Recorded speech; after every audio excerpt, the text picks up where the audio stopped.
بسم الله الرحمن الرحيم. السلام عليكم ورحمة الله وبركاته. أبو هريرة دجرتو كوا أبو ذر بزاو رحمتي خواه لسر بيت وتي أي پیغمبري خواه صلى الله عليه وسلم دولة من دكان خاوان سروت سامان كان همو پاداشتێکی چیان برد نوێژ دەکەن وەکو ئەوەی کەوا ئێمە نوێژ دەکەین ڕۆژوو دەگرن وەکو ئەوەی کەوا ئێمە ڕۆژوو دەگرین و هەروەها ماڵ و سەرۆت و سامانیانەیە دەیبەخشن لە پێناو خوای گەورەدا ئێمە کەوا نیتمان بیبەخشین لە پێناو خوای گەورەدا.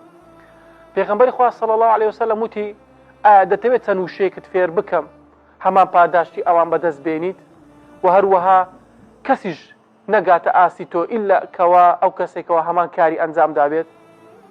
ئەبو ذەر وتی بڵێ فێرم کە ئەی پێغەمبەری خوا صلی الله عليه وسلم ئەم شانە.